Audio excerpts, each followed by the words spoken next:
Welcome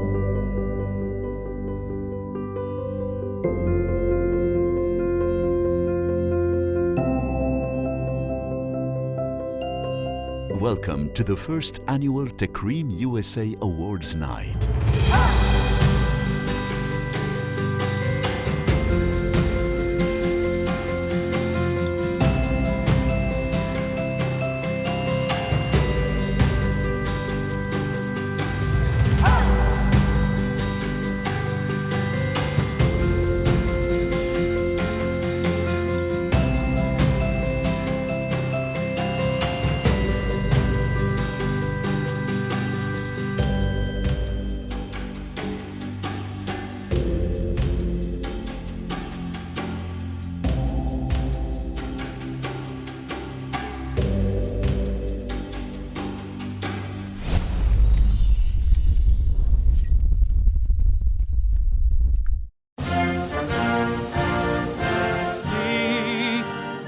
The dawn's early light was so proudly we hailed at the twilight's last gleaming, whose broad stripes and bright stars through the perilous fight o'er the ramparts we watched were so gallantly streaming. And the rockets red glare, the bombs bursting in air, gave proof through the night that our flag was still there. Oh, say does that star-spangled banner yet wave o'er the land of the free and the home of the brave.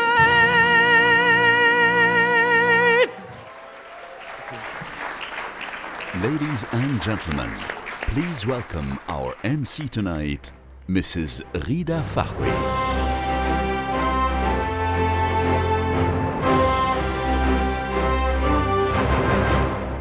Carlos Sosa, thank you for this beautiful rendition of the Star-Spangled Banner. What a fitting way to begin and kick off this event. Good evening, ladies and gentlemen, dear friends. Let me first begin by welcoming you all on behalf of the organizers and the hosts to this event, to the launch of TAKREEM USA here in Miami. Now, it's an honor, of course, for me and everyone here, I hope, to be celebrating this evening a new milestone, a long-awaited moment in a remarkable, impressive journey that began over a decade ago. As with many important moments in life, this one represents both a culmination and a beginning. For many of us living here in the United States, dare I say for everyone in this room and way beyond these walls, this initiative creates a purpose of unity across our vast, disparate, diverse communities, irrespective of the cultural differences, the political leanings, the other traditionally divisive factors that sometimes keep us apart. Because what this initiative does is it puts the spotlight on individuals who, through their work, through their tenacity, their vision, their generosity, are beacons of hope, agents of change, especially in this country, in the United States, where Hollywood and others, let's face it, have often created a stereotypical imagery of immigrant communities, particularly from our region, an all too misleading, simplistic, I would even say pernicious narrative. As a broadcast journalist based in Washington, D.C., I know how important words, semantics are in the way we shape the narratives and the way other people's perceptions of who we are is shaped. So it is my distinct privilege to introduce this evening, a little later on, TAKREEM USA's first laureates, all of them exceptional, inspirational individuals who have broken down barriers, who've shattered stereotypes, who've really created and forged their own and their communities' powerful narratives and success stories. As I explained to my daughter, who's 12 years old and back home in DC, the purpose of my trip to Miami, I told her how thrilled I was to be participating in an awards ceremony where there would be truly inspirational people being honored and recognized for the work they do. She quickly asked, "And so are you going?" Well, I tried to conceal my slight irritation and ward off her cheekiness by fudging the question and explaining to her that what makes an individual inspirational isn't the award they get. Inspirational individuals get awards because they're inspirational, not because they have awards. Now, of course, none of that mattered. I don't think I convinced her. In fact, I'm quite sure I did not. As a journalist, I usually like to ask the questions, not answer them. So my turn to ask you all, why are we all here this evening? Here are a few good reasons. To come from the Arab world is to come from a place of constant change, a place that is as rich and diverse as it is misunderstood. In 2010, TAKREEM set out to right a wrong, to remind the world that Arab men are not the bearded villains of Western stories, that Arab women are not the invisible victims who have lost their voices. TAKREEM set out to remind the world that the people of Arab countries are agents of change. They are pioneers and freedom fighters, albeit ones often crushed under oppressive regimes. TAKREEM is here to tell these stories, stories of success, progress, cooperation, and true bravery. And how could you not join that mission? It's a mission of spreading hope to a youth, to an area that actually desperately is looking for hope. So why did I join? Simple. How could I not? Throughout the past 12 years, in times of peace and war, it has honored and awarded close to 100 laureates, building bridges between North Africa, the Middle East, the Gulf, the worldwide Arab diaspora, particularly America. In 2019, TAKREEM USA was born. With a group of driven friends, we founded TAKREEM USA in 2019 as a portal connecting Arab Americans and immigrants from the Middle East to their roots and heritage. We're very excited to launch TAKREEM USA. My family immigrated to the United States more than 4 decades ago, and for 4 decades, we've been on a mission to correct the false perceptions and narratives about our roots and Middle Eastern culture. It is from that simple yet profound desire to strengthen the bond that ties Arab Americans to their motherland that TAKREEM USA saw the light. We celebrate the success of Americans from Middle Eastern origin and share their stories with over 1 billion people to help empower and inspire them to believe in themselves. It spotlights accomplished men and women in science, environment, culture, and business. It is inspiring our future generation to be accomplished and gives them a path that they could follow or they could be inspired in their own way. With your support, TAKREEM USA can inspire the next generation of immigrants. It can foster initiatives of change and connect impactful stakeholders to one another. We may all live in different places and play different instruments, but TAKREEM will inspire us and bring us together to whistle along to the same melody. It's the melody of the best of the Middle Eastern world. Their stories deserve to be told, and therefore TAKREEM USA is telling them, so that people, young and old, all around the world, can know what it means to be immigrant. TAKREEM USA is where we show the world what the Arab American community truly stands for. It is where we remind ourselves who we are and find the strengths in one another as a community to become even more.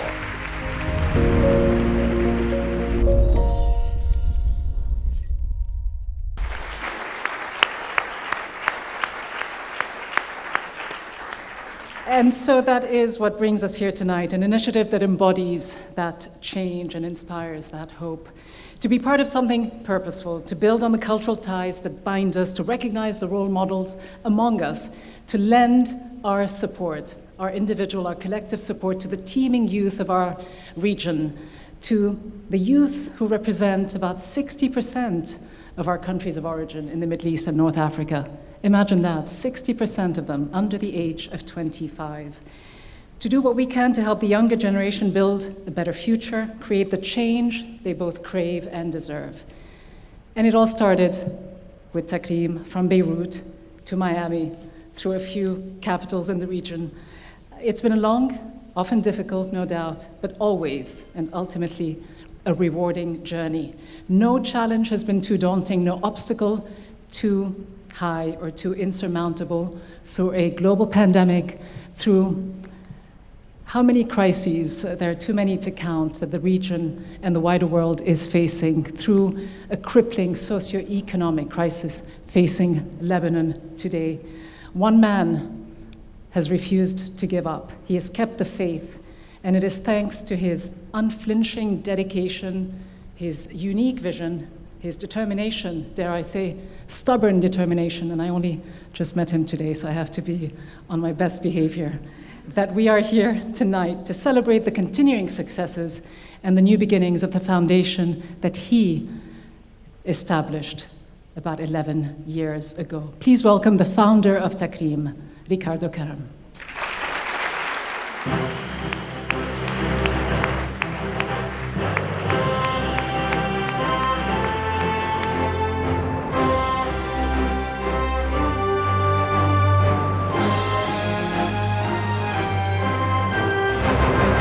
Thank you, Rida. We're proud of you. Distinguished guests, ladies and gentlemen, Masar Khair, and welcome. We are in times of war, once again. Today, it's Russia invading Ukraine. Yesterday, it was Afghanistan, Iraq, Syria, and in between countless territories remained occupied by colonial armies, invading forces, or obstinate dictators. Like all wars, this too shall one day end, hopefully soon, and another shall one day begin, and then another, and another, and so it goes. Every once in a while, a leader will want to snatch more than what he has. And I say he because there is usually his. Another great argument for seeing more women in power and less men, by the way. Mankind destroys.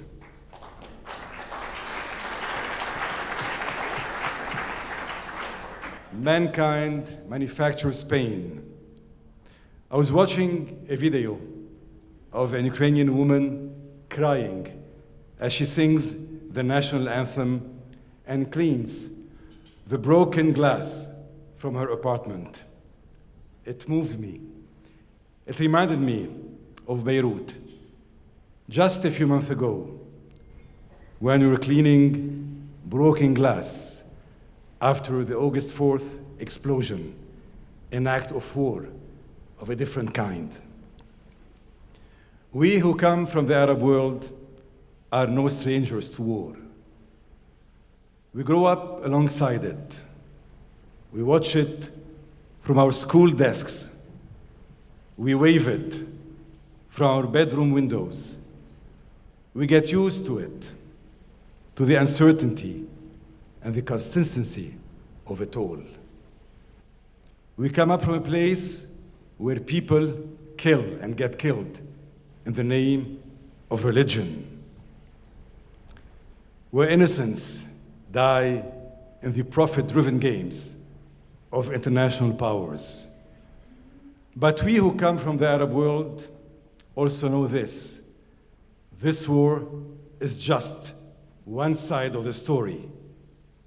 It is the front page, but hidden behind it are countless stories of everyday life, of success, of forgiveness, of love. During war, we fell in love. We raised families. We protected. We made friends.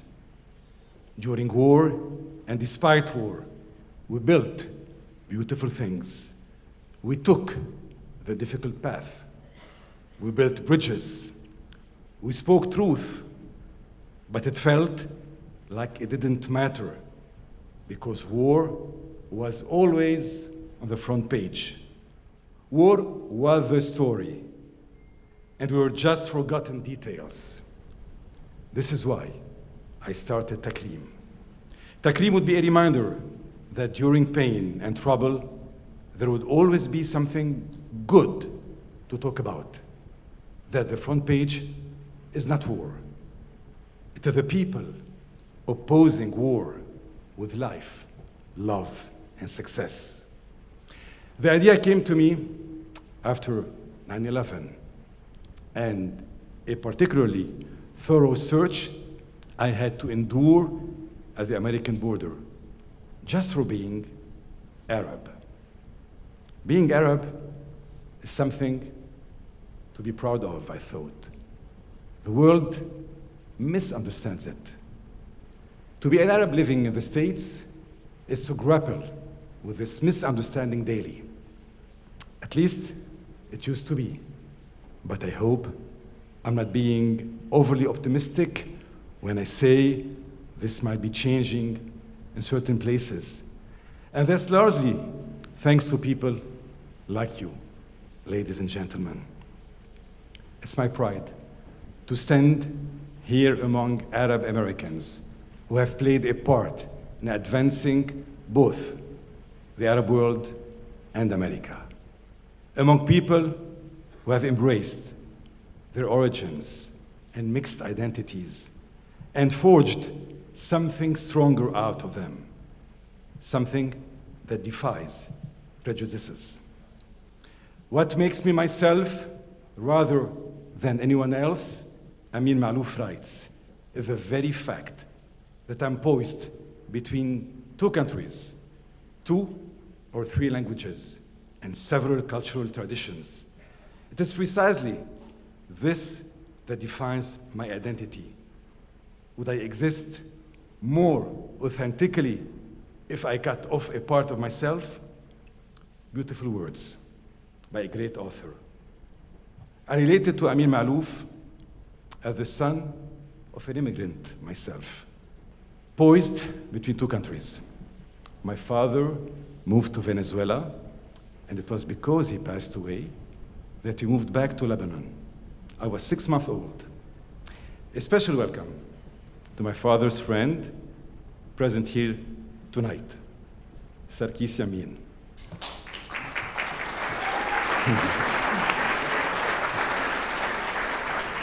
Your presence means the world to me. So, it was my dad's passing that brought my very small family back to my home country, that melting pot of cultures where my dual identity was developed. It was there that I would build a career that would take me from Lebanon to the world, different countries, different cultures, different worlds. My role, as I decided, was to bring out the best of these worlds and show it to everyone. Another line by my friend Amin Maalouf comes to mind. The truth is rarely buried, he says. It is merely lying behind veils of modesty, pain, or indifference. The one prerequisite is a passionate desire to lift the veils. This is TAKREEM for me. It is the passionate desire to lift the veils. But why stop at the Arab world? Arabs are all over. And from TAKREEM's labor, TAKREEM USA was born. TAKREEM had to grow. and grow it did. Much like our diaspora, we have made the journey overseas to celebrate the success of Arabs everywhere, not just at home. TAKREEM USA is meant as a testament to the invaluable achievements of Arabs who came to America with very little and were able to do so much. With a group of friends whom I deeply thank, one by one, I co-founded TAKREEM USA in 2019 because Arab Americans have gone to great heights. You have made a name for yourselves, but in doing so, you have made a name for our countries. You have built bridges at a time of building walls, and for that, I thank you. Tonight, we are officially launching the foundation and kicking off a journey with new objectives and new milestones. Allow me to thank all those who made it possible. New Levant Initiatives, Anthony Abraham Foundation as our presenting sponsors, our gold sponsors, Nijad and Zena Faris, Emil and Dina Haddad, Richard and Kate Westmark, Qatar Embassy to the United States. Our silver sponsors, Royal Highness Princess Rial of Jordan, Antoine and Nadia Mukarzil, Ghassan and Manal Saab, Oscar and Karol Sayali, the UAE Embassy to the United States, Francois and Micheline Nader. Our board sponsors, George and Liz Alters, Razmik and Annie Boladian, Hazem and Salma Shahabi, Remo and Carmen Debane, Abdel Huda and Samia Faroui, Fuad and Nancy Hibri, Habib and Lara Kairouz, Luay and Katharina Al-Dada, Hussein Ghida Al-Daberji, and Salim Sassin. I thank my team who has worked tirelessly to pull this off. It was much hard. I thank you all present here tonight for sharing my dream, our dream. I'm grateful to all my friends who came from all over tonight.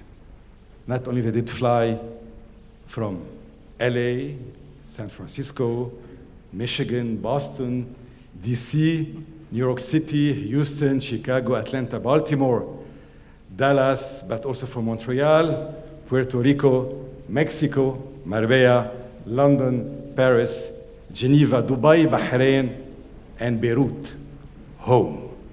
Tonight is an evening of hope, love, and celebration of success. This success has resonated not only in the 50 states, but also back home. Home, if you allow me, I would like to dedicate this night to my home, Beirut, this small, misunderstood capital of charm. Tonight is another night the city spends in darkness. It is a city that has been through so many wars of so many kinds, but continues to somehow inspire love. Beirut has taught us just how horrible wars can be, but it has also taught us that wars can end. We love you back, Beirut. May we meet again next year in times of peace. Thank you.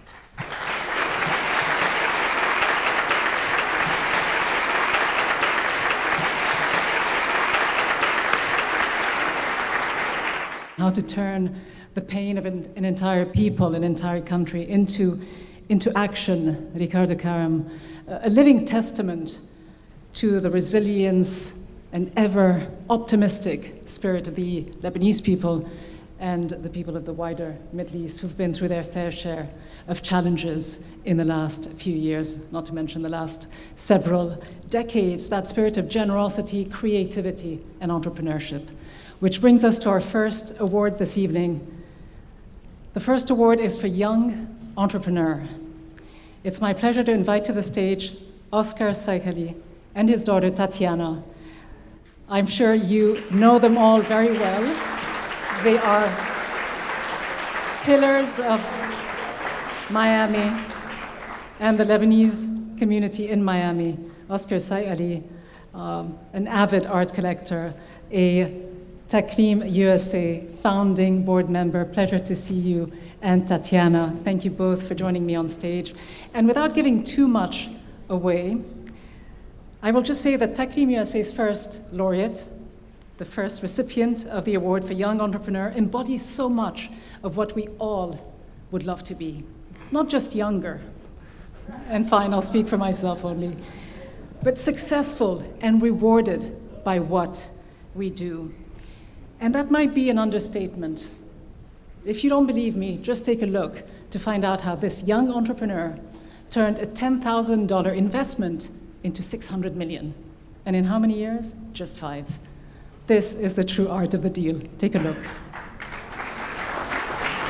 RX Bar's core ingredients are real, simple food. That decision to voluntarily recall the product almost bankrupted us. We started in my parents' kitchen and then moved to their basement. Especially in the beginning, it's straight survival, and you door-to-door calling, whatever it is, there's no bad sales call. One bar, selling one bar, that turned up, 100 bars. When you're feeling good, you put it all out there. Are you eating?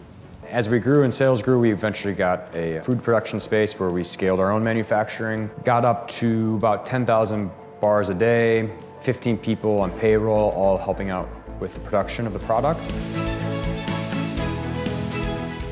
But it was the best decision we made. When we decided to sell the company, we told our whole team, we brought them in super early in the process. Is that your favorite one? The challenges I see coming up as their company grows would be scaling our culture and the way we work as we go from 120 people to 250 people. I was privileged to be from a family where both sides were very, very entrepreneurial. Any success I've had to my parents and the DNA and the culture we come from.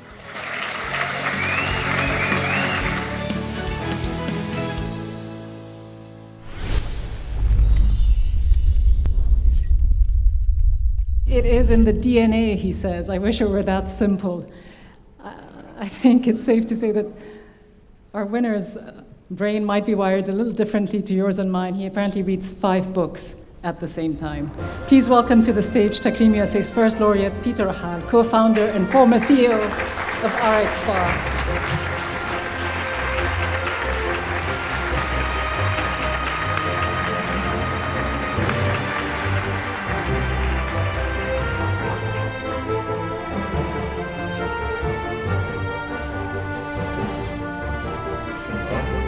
First, I'd like to thank everyone for being here. It's an amazing group of people, all beautiful, of course.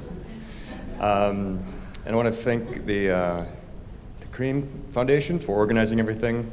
And I don't feel like I deserve this, but thank you. So, just a little bit of my story. So, both my grandparents immigrated from Lebanon to the United States. They made the ultimate sacrifice. They had nothing to their name, and both, I grew up in a different family than most of my peers. Like, in my house, we had the reputation of overfeeding everyone that came over. My dad kind of inappropriately kissed everyone, and that was unfamiliar to most Americans. And then on both sides of my family, they're all entrepreneurs. And it wasn't like talked about as like, oh, we're entrepreneurs. It was more like, yeah, Joe's got a business here, and Michael has a business here. And so I grew up with like business, family, entrepreneurship, all being very integrated. And I thought it was normal. And it was just kind of what we did, very commercial, the merchant history is strong. And so for me, when I was like 25, I was like, all right, well, I got to start a company. And I was broke, had no money. And I was like, all right, well, all the protein bars are full of shit. And they actually were. And you always tell, if you look at our product, the RX bar, it was clearly formulated by someone from the Middle East. It's dates, eggs, almonds. So these are the foods I grew up with. Anyway, what? Tabbouleh? No, it's not stable. Yeah, so I started, and obviously, as you saw, it was a good success. But it wasn't until I went to Beirut and I spent some time with my friend Nimmer at AUB, and that I realized that I was able to connect the dots. I was like, holy shit, this is a Lebanese thing, this entrepreneurial DNA, this sort of, unstoppable work ethic and determination. So, I always thought my family was a little just different than everyone else, but it wasn't until I went to Lebanon in 2012 that I was like, oh wow. And I had a tremendous source of pride that, my origins are greatly responsible for my success. So thank you everyone here. It's a privilege, and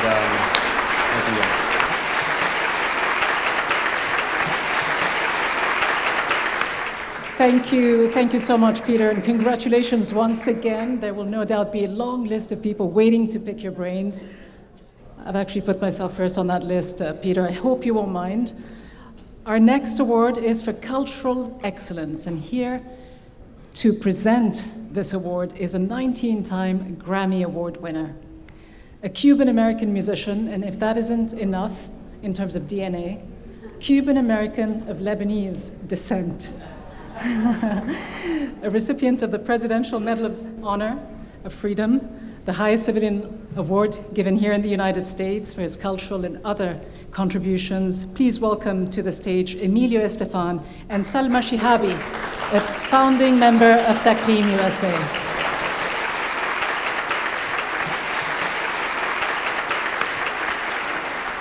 Now, TAKREEM USA's second award this evening honors the work of a screenwriter, a director, producer, an actor of Palestinian and Jordanian descent. She's someone who, from an early age, refused to sit back and watch the stories that were being told about fellow Arabs living in America. She decided the narrative, the portrayal, needed to change, and that is exactly what she set out to do, realizing early on that she could reach more people through film, through fiction, than politics. I have a political sort of activist background and became a filmmaker because I thought there was an opportunity to tell stories that change the way people see things. You don't have citizenship. Where are you from? The Palestinian territory. Your occupation? It is occupied for 40 years.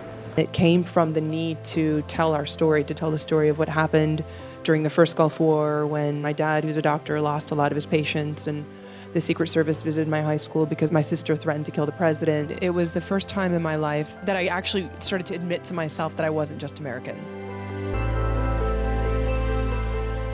The way that I think about directing is that you are the first audience for your film. And there are these moments when it feels so real that it touches you, that it draws something out of you. Directing and acting simultaneously was an enormous challenge. I think it's a side of the Middle East that we don't otherwise get to see, with incredible history and incredible stories. Marrying outside your religion never works. You absolutely have to trust your guys to kind of always be in touch with your own instinct. And that's the way that I work.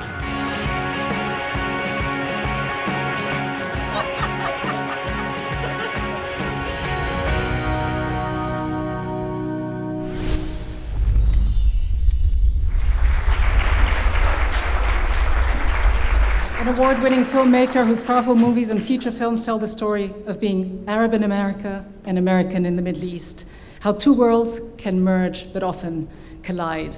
It's my pleasure to invite TAKREEM's Cultural Excellence Laureate, Shireen Dabis, to receive her award.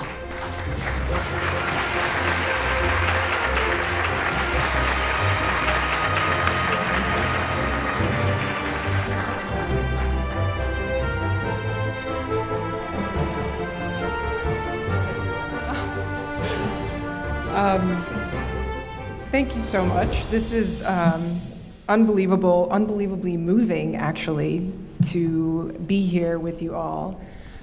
And to just be in one room with so many of us is unbelievable, especially after spending the last couple of years in fat pants at home for the most part. Thank you so much to TAKREEM. I'm so profoundly moved by the work that you do. I have to admit that I was not familiar with the organization before being nominated for this, so thank you for bringing me here, for making me aware of this incredible journey that you took to be here.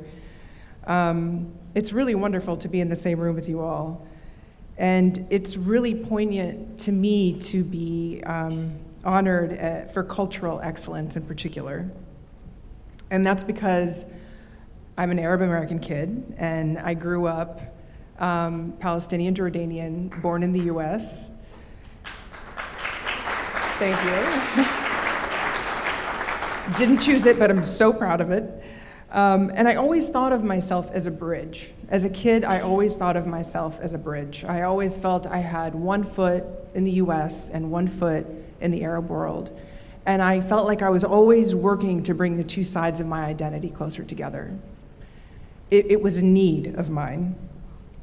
As you saw in the video during the first Gulf War, my family experienced some ugly and aggressive discrimination. We were stereotyped, we were even ostracized from the community of our small town. And it became clear to me at that tender age of 14 that we Arabs were radically misunderstood. So my career grew out of a need. It was a need similar to the creation of TAKREEM, actually. It was a need to right a wrong. It was a need to shatter stereotypes, to make sure that people saw us and understood us and heard our side of the story, and to make sure that we as a community were authentically represented. We heard a little bit about the way in which Hollywood has portrayed Arabs, and I wanted to change that. I didn't have a choice, to be honest. It was such a mission from such a young age. In fact, my parents bought the first family camcorder when I was 12, and they handed it to me because I liked to work things and fix things as a kid. And I read the manual, like the geek that I was, and I started using it. And because I was bossy, I started telling people what to do on camera, and that's essentially how I became a director. And I told them what to say, and I told them where to walk, and it was just my way of having fun. So I was a director before I even knew what directing was, actually. The great Edward Said once said, "The power to narrate or to block other narratives from forming and emerging is very important to culture and imperialism and constitutes one of the main connections between them."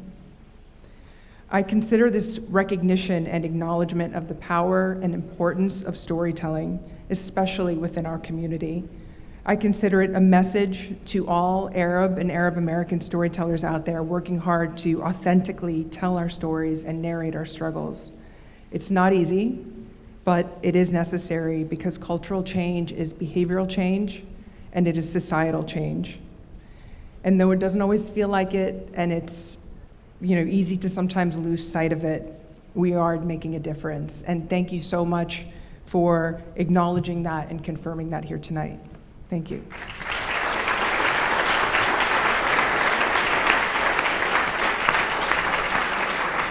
It's not easy, but so much needed. Thank you very much, Shireen, for doing your part in being such a role model and really creating change, not sitting idly by, as you say, watching how the depictions can veer off so far away from the reality of who our community often is and how it views itself. The next award is for environmental development and sustainability. It goes to someone who has made climate action a lifelong commitment, a vocation, a mission. He takes dedication and a willingness to not just talk the talk, but walk the walk, literally, quite seriously. That's exactly what our next laureate has done with his time and continues to do, raising awareness about climate change while creating renewable energy projects in Asia and across different parts of the world, and not doing and simply delivering the usual, as Greta Thunberg would say, blah, blah, blah. Here he is. Tens of millions climate refugees are seeking shelter. We delivered progress without sustainability. We pay for climate change twice because on the one hand we subsidize fossil fuels and then we have to clean up after that. Oil, gas and coal are still being backed by hundreds of millions of dollars per year by many countries. Attacking it is probably the most effective lever to change the world and move it to a safer place.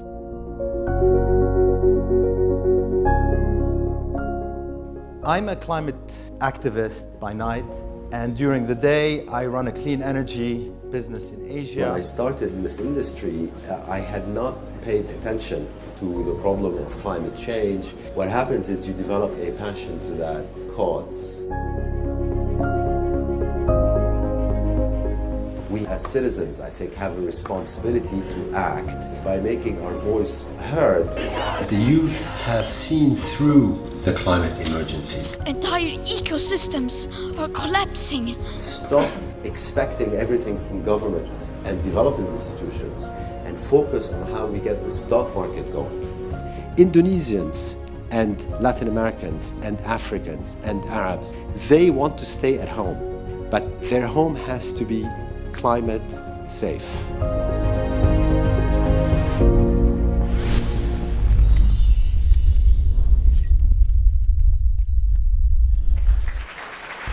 Asad Razouk is the recipient of TAKREEM USA's Award for Sustainable Development and Sustainability and Environmental Development. Unfortunately, he couldn't be with us here this evening, but he did send a video message. Here it is. Dear friends, I am grateful for having been selected for this award today. Thank you so very much. As some of you may know, I have dedicated my professional and public life to direct climate action. I think every single one of us has a responsibility to make sure that we leave this planet in a better shape than what we have been granted. And that's today absolutely not the case. So I very much wake up every morning thinking about direct climate action, how best to affect it, and how best to affect it both as an individual and in groups, because we have to work together continuously to make sure that the environmental degradation, which you can see all around you, stops. As a Lebanese immigrant who's the son of another Lebanese immigrant to Brazil before he went back to Lebanon, we as a family have been in so many countries. And one of the things that I woke up to early on is just the extent of environmental degradation all around me, especially in countries at the front lines of climate change. Miami is one of the world's most endangered cities from sea level rise, which itself is a direct effect of the additional greenhouse gases that we've been pumping into the atmosphere from our fossil fuel economies, which really must transition to 100% renewable energy power, plus a huge global effort to stop and fight back against deforestation, eliminate plastic, restore wildlife. There are so many taking direct action so that these goals are accomplished in our lifetime. And that's what inspires me every day to try and do just a little bit more. And on that note, I'm going to leave you with a quote from the American anthropologist Margaret Mead, who said, "Never doubt that a small group of thoughtful, committed citizens can change the world. Indeed, It's the only thing that ever has. Thank you so much again. Thank you.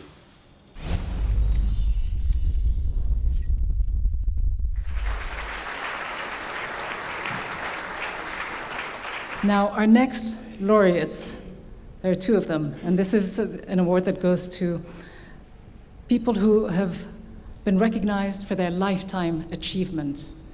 They're being recognized for their many invaluable contributions to their community here in the United States and back home. Let me first invite to the stage to present this award Dana Khoutaila, a Saudi plastic surgeon based in New York, and Khalid Janahi, a Bahraini banker based in Geneva. Now, of course, there's rarely a greater honor than a Lifetime Achievement Award, all the more so when the recipients are at the prime of their lives, making positive contributions, not just to their city, but to so many different facets of American public life. It's the continuing success story of a power couple, immigrants from Lebanon, who've made the US their home and investing in a better future for everyone around them, their vocation. Let's meet them. Meet the power couple. Nijad and Zaina Faris have a history of success in both their respective fields, but it is their dedication to each other, to the family they built in Houston, and to the wider Lebanese community in the United States that defines their legacy. Zaina is the founding president of the American Foundation for Auxilia, a charity that supported children orphaned during the war in Lebanon. And she is a board member of the Arab American Education Foundation. Raising 4 beautiful children did not stop her from serving on the board of trustees of the Dukan Academy of the Sacred Heart for 6 years. Today, she is also trustee of the Museum of Fine Arts in Houston, where she also serves on the Development and Art of the Islamic World subcommittees.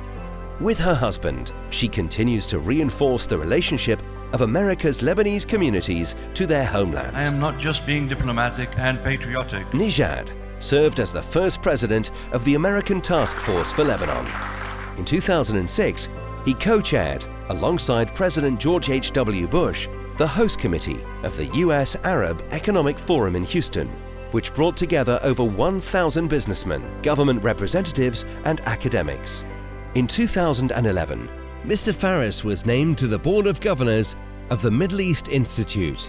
He was also a senior board member of Harvard University's John F. Kennedy School of Government, a trustee of Lebanon's International College, and a member of Tufts University's Veterinary Board of Overseers. Nijad Faris is also a member of the Professional Board of Advisors of St. Jude Children's Research Hospital.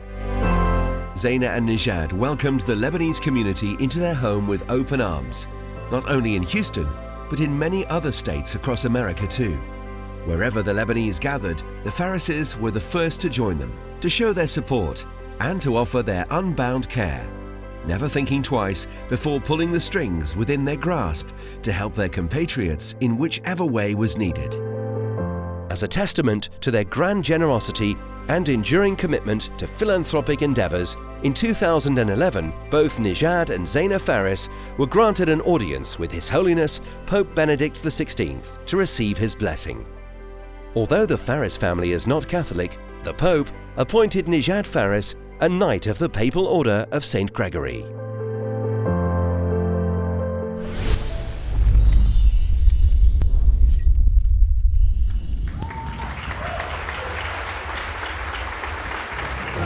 A recognition for all they've achieved together and what is yet to come. Please welcome our laureates, Nijad and Zaina Faris.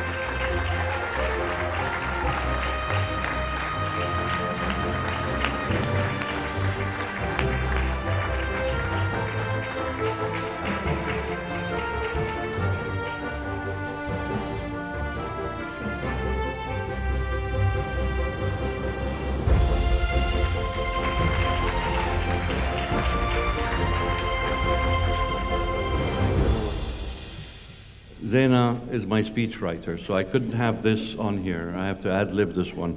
I want to thank Zaina, who is the love of my life, the best mother in the world, and the best wife in the world. And I gotta tell you, really, she's the brains and the looks of the operation. I'm just the mouthpiece here, okay?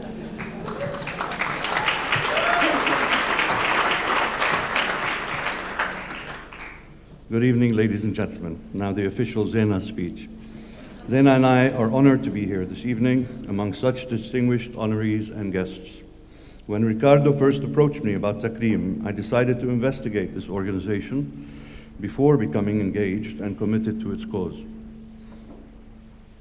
There are many NGOs doing great work out there, but there was a positivity and optimism that really impressed me with TAKREEM. What I found was an inspiring organization that honors geographically diverse contributors to the improvement of every facet of Arab society. From the political figures, artists, educators, and entrepreneurs, to the environmentalists, physicians, and philanthropists, TAKREEM has shined a spotlight not only on visible figures in the Arab world, but more importantly, on less famous but no less impressive activists who work in in improving the lives of our communities. To be included as an honoree is very special for us, and we are truly grateful. We've always believed in the power of positive messaging and education. TAKREEM's work recognizing new role models for Arab youth will have a tremendous impact in the years to come. Ricardo, Manal, Eva, the entire board, staff, and volunteers, we thank you for your vision and your dedication to bringing this organization and gathering to our beloved America. Bravo. Where's Ricardo?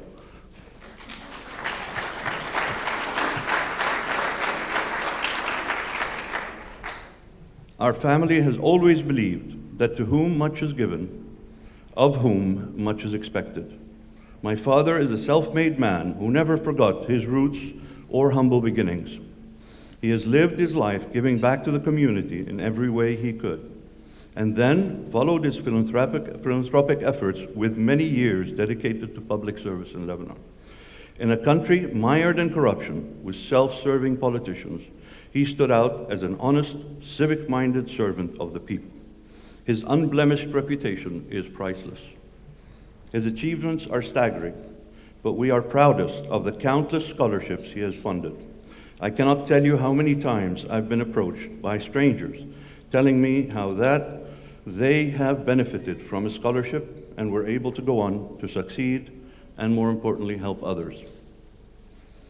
He's been my role model. Success, if not shared, is meaningless. Wealth, if not used for good, is toxic. Power, if it's not used to help others, is worthless.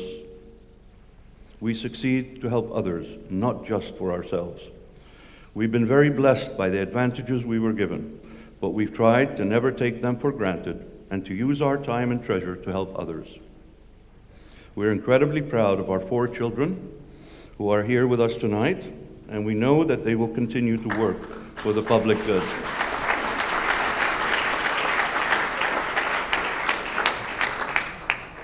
As Arabs, we have so much of which to be proud, including a rich cultural history. There have been multiple Arab recipients of Nobel Prizes in peace, literature, medicine, and even chemistry. But negative imagery and stereotypes have demoralized so many of our youth. Perhaps the most troubling fact is that the MENA region has the world's highest rate of youth unemployment at close to 30%. Closer to home for us, and the focus of tonight's gathering, is the heartbreaking situation in our beloved Lebanon. The shortage of medications, devaluation of the currency, the banking crisis, August 4th explosion, lack of electricity, and of course COVID, all together have created a bleak environment that has resulted in a mass exodus of some of our brightest stars. And no one can really blame them. But we have so many others that are staying and fighting for the country. We have brave young men and women on the ground in Lebanon working for change and true democracy. We have brilliant minds that are striving to create a better tomorrow for our struggling country. The future is the youth of Lebanon. They have a unique opportunity this spring to effect change by voting out the current corrupt regime. The time is now to remind Lebanese politicians that they are supposed to be servants of the people and are stewards for the well-being of their citizens. We can all help the youth of Lebanon. There is so much work that needs to be done, and we implore you to do what you can to enable change in Lebanon. Whether it's through providing scholarships or basic needs to the disadvantaged, supporting aspiring artists, donating to educational institutions and think tanks, and helping in medical care and research. Please help the Lebanese people.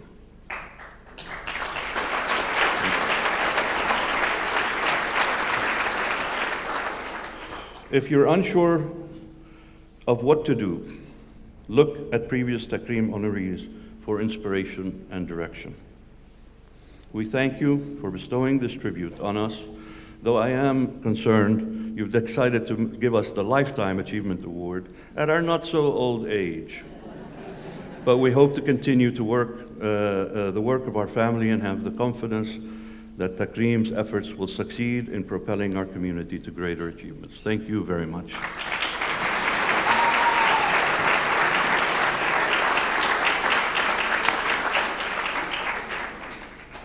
I had absolutely no intention of speaking this evening, but my daughters reprimanded me.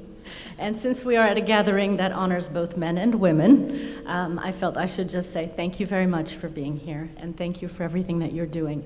And to reiterate Nijat's comments that I did right, I don't know if any of you have been to Lebanon recently, but the situation is really dire. It is worse than it has ever been. It is worse than it was during the war. So anything anybody can do to help would be much appreciated. Thank you.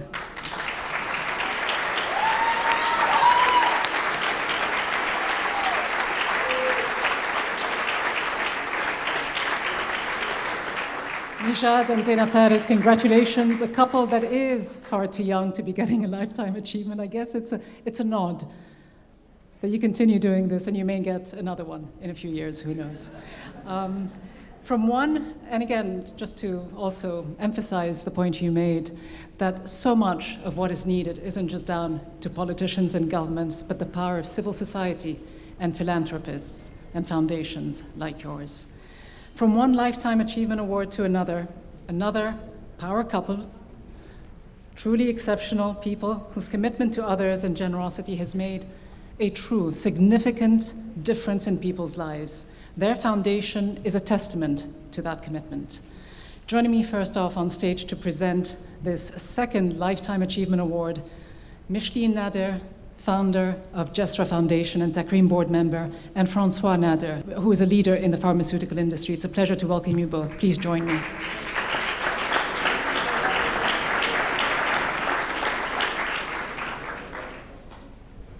And as you make your way to the stage, it is time to meet our second Lifetime Achievement laureates. Here's who they are and what drives them.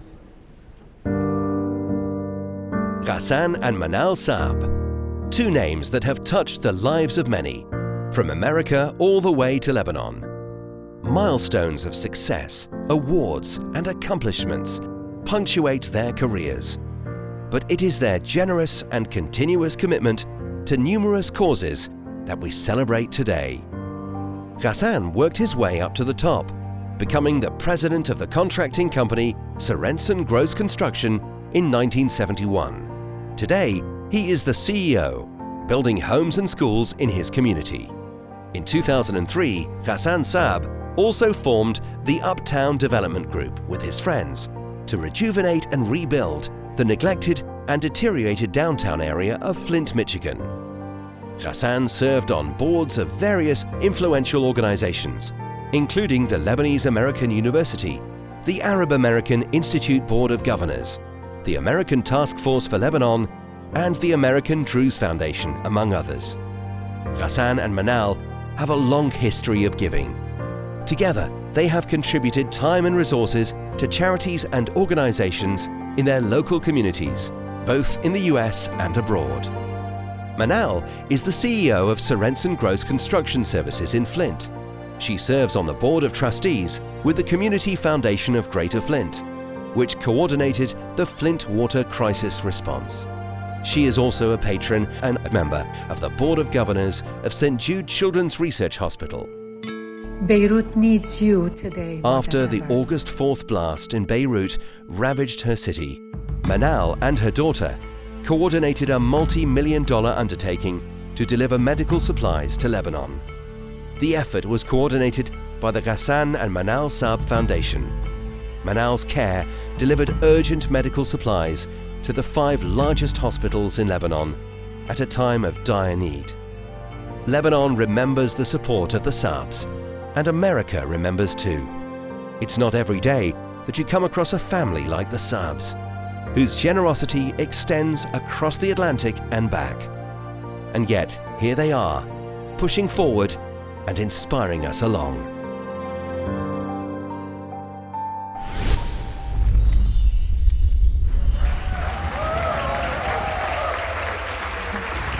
I'm delighted to welcome to the stage Ghassan and Manal Saab, whose philanthropic work speaks for itself.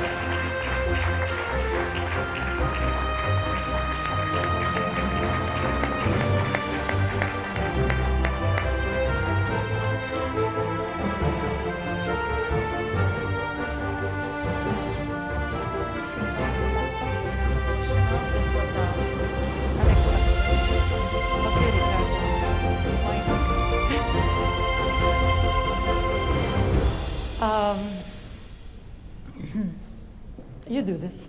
Okay. I'm not emotional, I'm embarrassed. I had no clue. So I prepared nothing.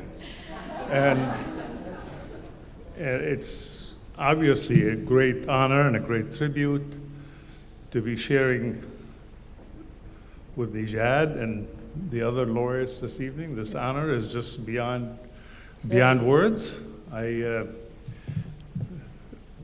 I leave it up to you whether we're deserving or not, but we do our best. We try.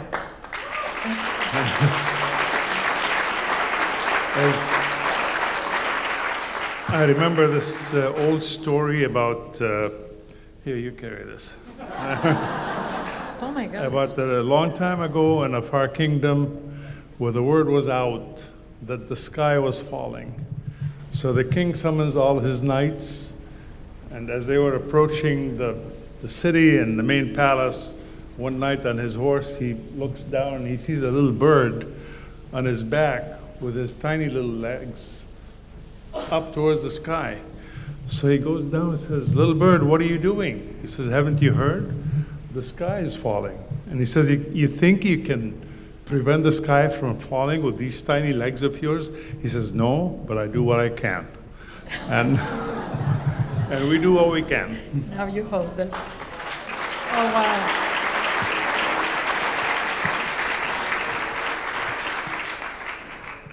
This is very humbling, and to share the evening with all of you, but more so to share the platform with stars like the laureates we are celebrating tonight is truly an honor. I want to congratulate all the laureates and to say how honored we are to be amidst you. But I also want to congratulate TAKREEM and welcome TAKREEM to the United States of America.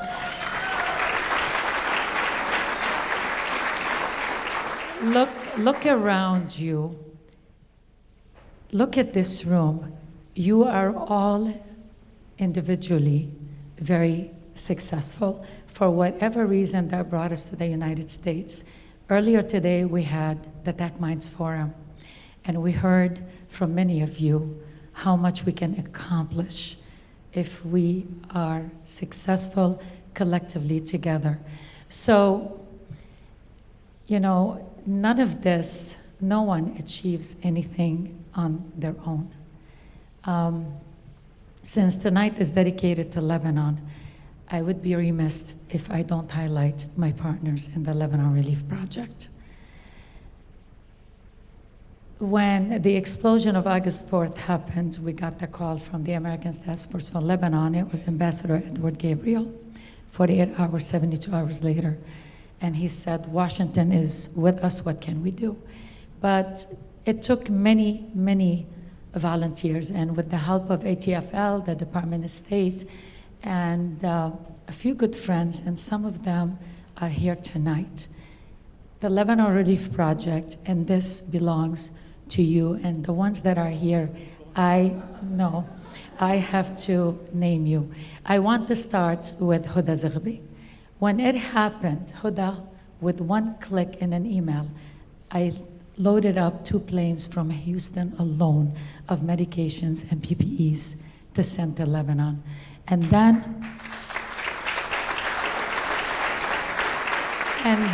when we found out that due to sanctions, we can't land planes, American planes or Canadian planes in Beirut, comes in Adib Kassis. Adib, I would like you to stand. When I was told it's impossible, and for those that know me, know that the word impossible to me is full of possibilities. It doesn't exist, because what is impossible? It has 3 words. I am possible. So there's no such word as impossible. Adib told me, get it as close to Lebanon, and I will make sure it gets into Beirut. Our cargo plane landed in Istanbul. He relocated the largest 3 Middle East passenger airline planes from London to Istanbul and loaded up all those pallets, tons and tons of medications in the stomach of passenger planes, and sent it down to Beirut. 2 planes a day, over 3 days, and we had all the medications and the PPEs in Beirut. And I want to tell you, Emil Haddad, Emil after the explosion, Razmik Balidian, Luay Eldada. But I also I would be remiss if I don't highlight 3 powerful ladies. Maha Freish, where are you, stand? When people were calling and say, how can we help with Lebanon? I said, I need meds. They said, we don't have any connections in the medical field. Maha reached out and said, you know, you're turning away donors who want to help, and you have such a huge cost with airlifting, logistics, palletizing. Why don't you open up a Lebanon Relief Project Fund within the Center for Arab American Philanthropy? It was her idea. She did this fund. It's still housed at the Center for Arab American Philanthropy, and to this day, they manage and handle all the accounting for Lebanon Relief Project. Over $50 million of medicines and medical supplies sent over to Lebanon since the explosion. And that's Maha Freish. Where are you? Please stand. This award is also with you. One more lady, Natasha. Where is Natasha, our General Counsel for TAKREEM? Natasha, please stand. Natasha, when we were renting warehouses all over the country, because of the generosity of Americans, we couldn't even keep up. All these volunteers, Natasha coordinated all the volunteers, handled all the warehouses. All we had to do is grab it East Coast, Midwest, DC, New York, and start shipping from the West Coast, be it direct relief or be it from New York. And last but not least, where is Micheline Nader? This is for you. Micheline and Francois Nader, quietly behind the scene. You know, you have partners, you have big pharmaceuticals, and one of the biggest is direct relief on the West Coast. In the United States, you can't just send meds, you know, big pharma. So everything has to be approved. You can't just send things. Usually, everybody follows catastrophe. However, when the next thing happens somewhere else in the world, they drop you. Thanks to Micheline's relationships, Micheline and Francois Nader's relationship, they kept Lebanon a priority for direct relief.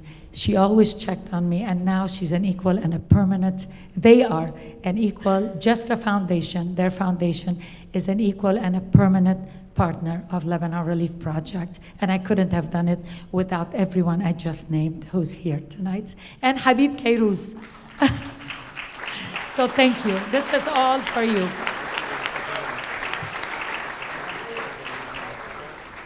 Let's get to the next one. It is an award for corporate leadership. It is in recognition of the extraordinary contributions made by someone who sits at the helm of one of America's leading medical technology companies specializing in cardiovascular disease and other critical diseases. Here to present the award are Dina Haddad and Emil Haddad. Emil Haddad, a community developer and founding member of TAKREEM USA. Can I ask you both to join me next to the stage?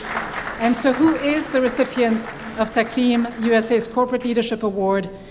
All I will say is he is someone who says he truly values the inspiration he gets from others.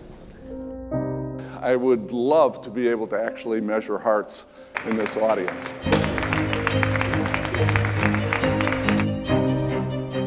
We haven't given up on this idea that we can make healthcare better. Helping patients is our life's work. That's the end of our credo. When you actually dialogue with a patient that's gone through an experience and to see in their eyes what it was like, it brings to life everything that we're about. There have been remarkable improvements over the years. We've been able to make the system smaller and less invasive. The patients recover faster. I think what helps me be successful is I'm surrounded by an incredible group of people. The future is what matters. Reach high, take risks, dream big, and never stop learning. Look around you for inspiration. You might change your own life or the lives of others. I get a chance to be with talented people from all around the world. It just causes you to think deeply about each person and know that they have their own story and their own set of accomplishments that deserve to be respected.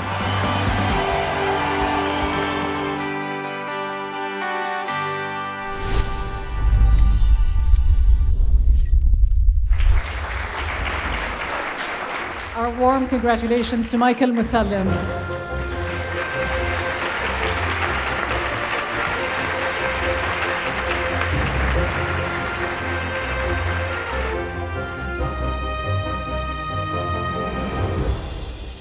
Okay, wow. I am sincerely humbled and honored. And to follow those that came before me, there's some pretty incredible stories and pretty incredible people. You should know that I'm 100% Lebanese, right? So this is my heritage. My grandparents came turn of the century. We're talking about the last century, not this one. And they came, I thought, from Zahli, although I was corrected several times tonight. We're very much, well, I'll just put it this way. My grandfather, who came here with the idea, and he was told that in America, the streets are paved with gold.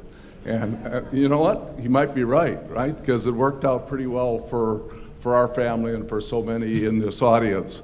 I was also very much raised as an American.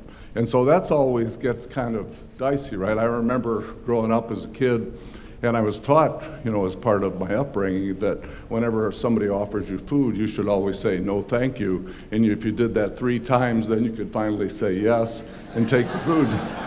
And I used to go over to my friend's house for lunch, and the mom would offer me lunch, and I'd say, no, thank you. And after missing lunch a few times, I finally figured it out that this wasn't going to work out so well. But I was so fortunate. I grew up in a very loving family, and my parents lived their life to give their kids a better life. And that was the center of their universe, and it was always about family. And so I was so fortunate in that regard. I know I wouldn't be here tonight if it wasn't for the work of Edwards Life Sciences. I'm surrounded by so many great people. There are 16,000 employees around the world that really do live this idea that helping patients is our life's work. And we have the opportunity to do this transformative work that really can change the lives of so many. And that's inspiring for all of us. I just want to take the opportunity to do a few thank yous. First, thank you to TAKREEM US for bringing us all together tonight.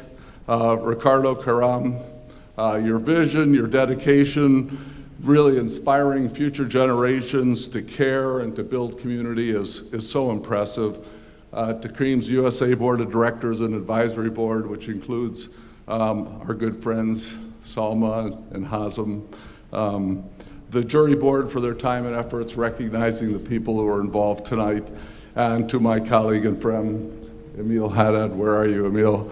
Thank you so much. He's a previous honoree and a really valued leader in our community in Southern California. And to my wife, Linda, who's with me tonight, married for 45 years, and I'm a very lucky guy that I've got you. So.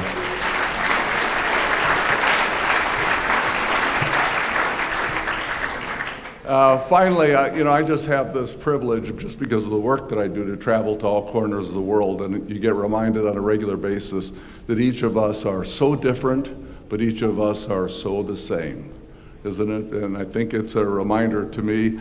I know this award is going to be very meaningful next time our large family gets together, and I get a chance to brag about this, and we have a lot of family parties together, but it truly is an honor and a privilege to be amongst the laureates tonight. I applaud the work that's going on at TAKREEM to advance humanity, inspire our youth, and really to affect change and create community.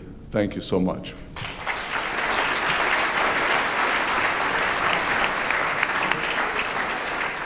Now on to the next and final award of this evening. It is in recognition of the groundbreaking work done in science and technology. I'm pleased to invite to the stage Drs. Kay and Richard Westmark. They are both Lebanese at heart, major philanthropists, and both medical doctors. A pleasure to welcome you to the stage while I say a couple of words about our final laureates. She is a Lebanese-born American neurogeneticist whose scientific discoveries have led to new ways of thinking about neurological diseases, including Alzheimer's, Parkinson's, and autism. He is a renowned Lebanese-American cardiologist who wears too many hats to mention. Let's find out who they are.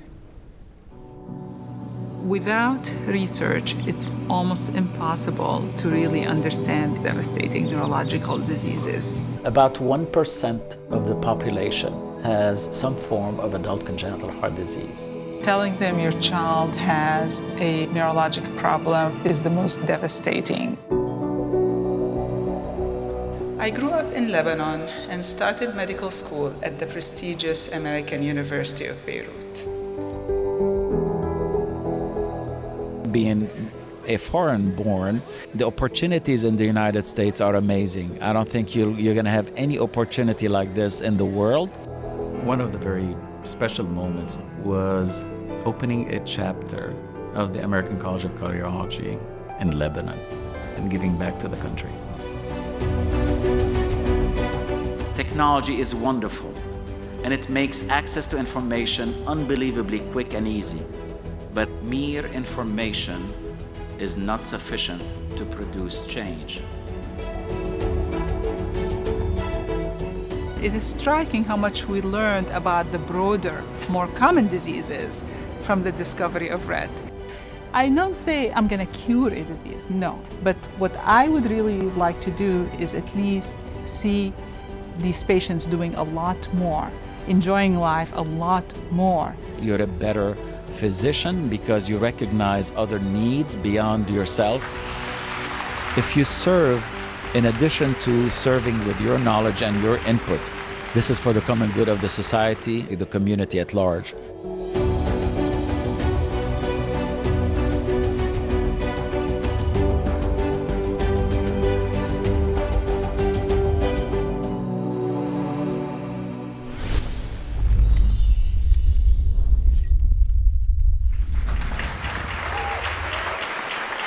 Dr. Huda Zohbi and Dr. William Zohbi.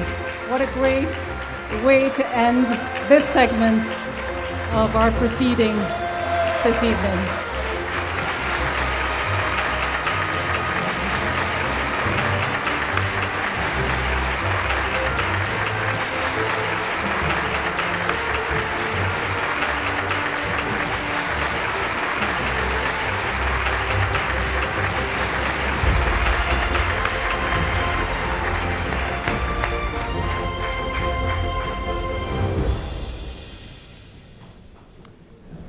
Thank you. Where are you? Here. We are speechless. I mean, when we got the call that we will receive this award from TAKREEM, we were incredibly touched because we've known how much Ricardo has done for the Arab world to really connect the world to the accomplishments of people in all over the region. And to hear what we're being honored by him and the board and the advisors of TAKREEM was extremely special. But sitting through tonight and hearing about everyone, watching what everyone has done for the community, for the country, for the region, we are truly humbled. There's just no way to express. I know I'm speaking for both of us. We had some script, but I'm ditching the script because honestly, we are very moved and so proud to see what our community can accomplish. And hearing about the achievements of Zena and Nijad and Ghassan and Manal, it's incredible. And really, we should just all follow suit. We should all do what we can. And this is very incredible.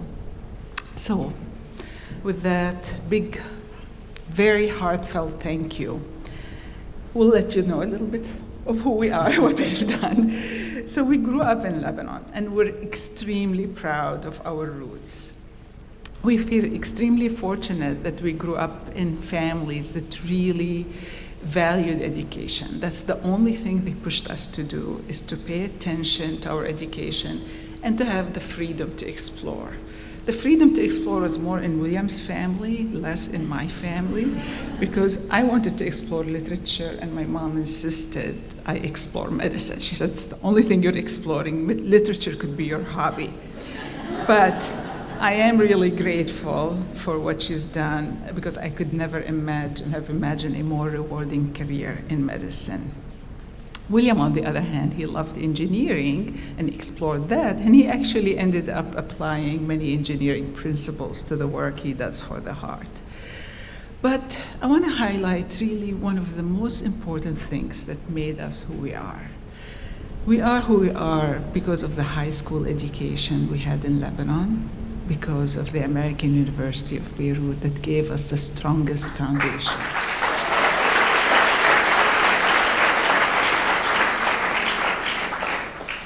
They are the foundation for our success. Incidentally, AUB played another important role. That's where we met and we started the journey together, which we cherish, our partnership beyond everything else. So we would not really be here today if not for our formative years in Lebanon. And this is important. We plead with you to do everything you can to bring some vibrancy back to Lebanon. We plead with you to help its educational institutions. That's the only thing we have to give to the future generations. We really feel for all the people, all the students, all the youth of Lebanon, and we have to, all of us, do everything we can.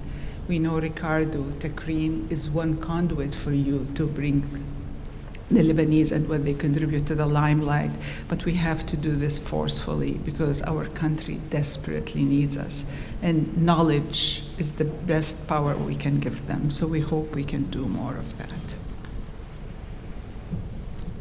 Well, few words, Huda. Good evening, everyone, and certainly we are humbled and so proud of our roots, of where we come, to share that with you and share our journey with you, because what I wanted to share with you is the excitement of medicine and science that hopefully we can instill in the new generation. Each one of us was intrigued by a phenomenon during our training or early on in our training. Huda saw a very interesting patient that she hadn't seen before, somebody with Rett syndrome, and some of you may have heard about that.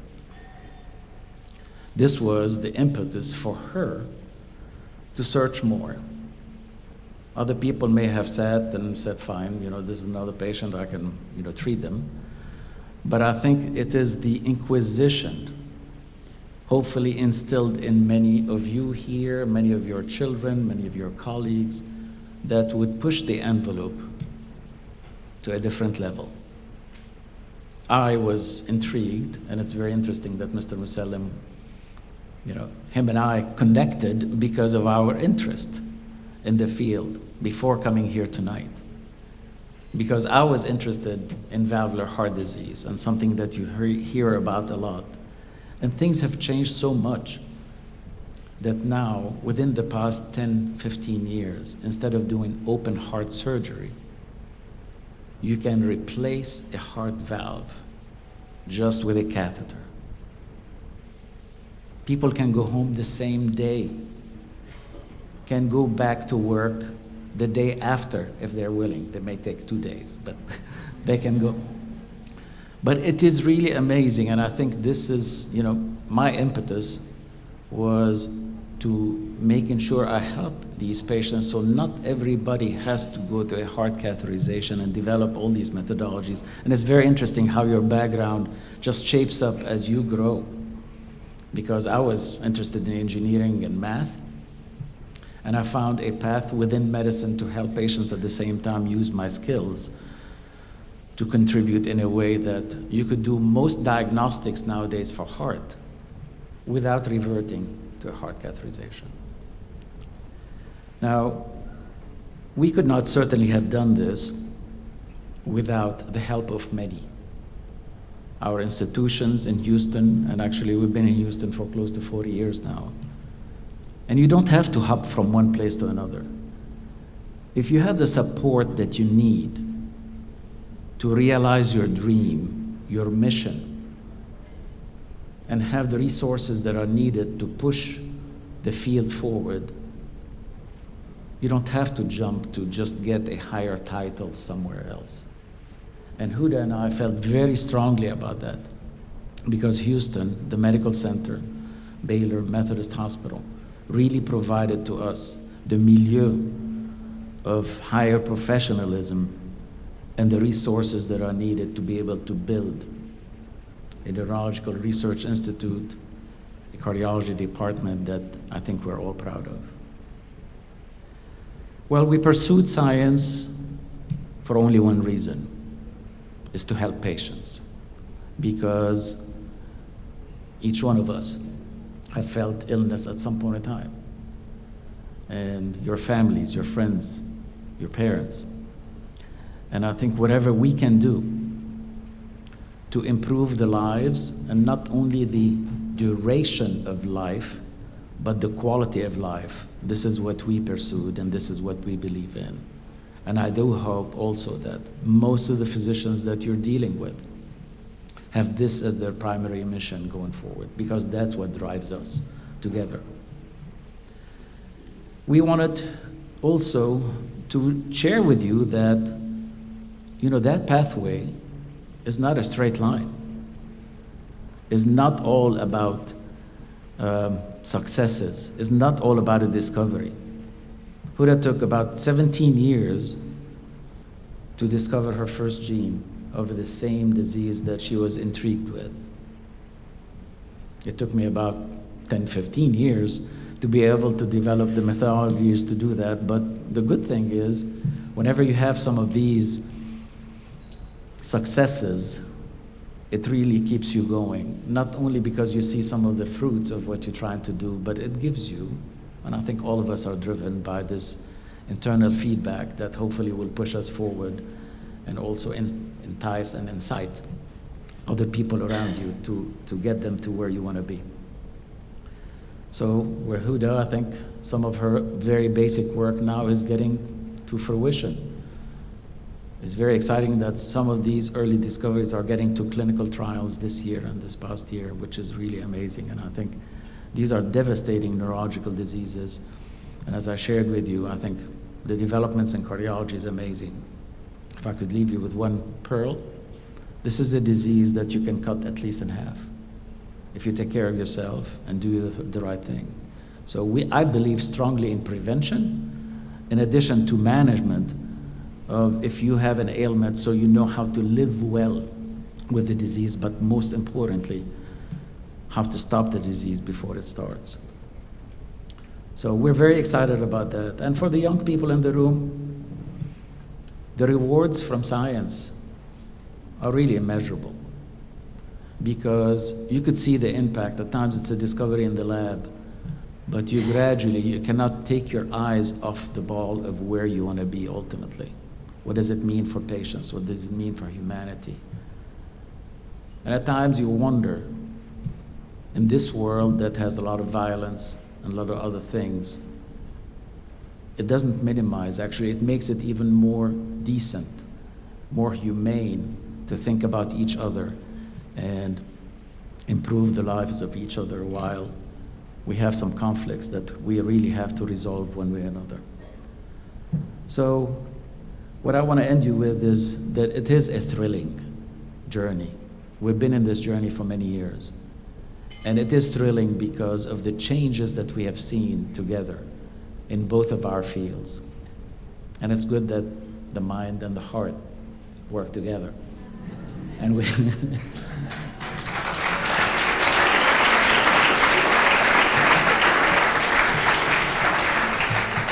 Before I leave the podium to Huda, I want to acknowledge that some of my family members are here. And I want to acknowledge certainly my brother who flew in from Paris on a surprise. I did not know that he was going to be here. And his beautiful two sons are here with us. So, and both of them are going into medicine. So this is very exciting.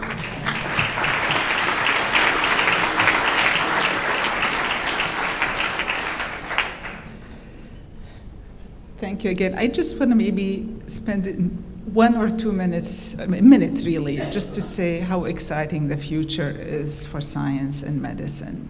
I think that William touched on this, but you've heard it took me 16 years to find a gene just because the technology wasn't there. That same gene you can find in 1 day today.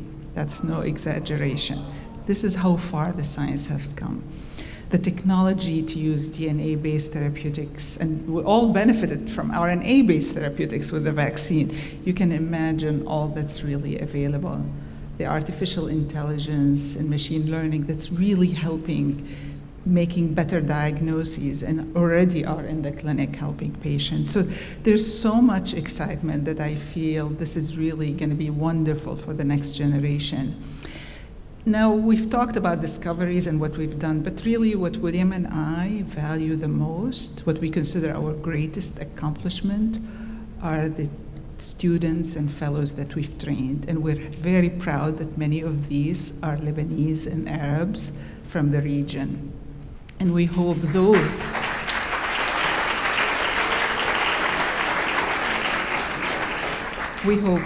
trainees, that's why we're so proud from this as an accomplishment, because we are each one individual. We can each only do so much. But the hundreds of trainees, they will multiply our effort and they will do it beautifully and they will keep moving with the science and really have a great impact. And closer to home, we have to mention our 2 children who couldn't be with us because they have tiny babies. But Rula is delivering the best possible care at the nation's largest children's hospital, Texas Children's Hospital. And Anthony is working really hard. He just took on a research career as a physician scientist to solve the most devastating psychiatric diseases. So we're very proud of them.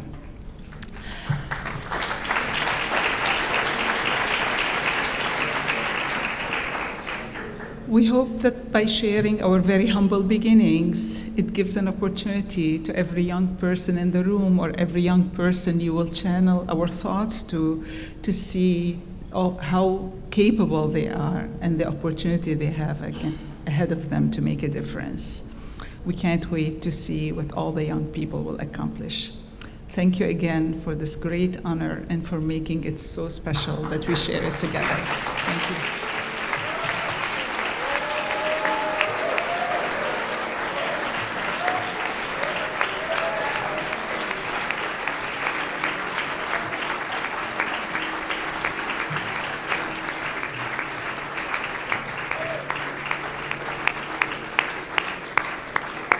Thank you, Drs. Huda and William Zorbi. And if that wasn't inspiration and motivation to everyone in this room who still has the chance to choose a career. I don't know what is.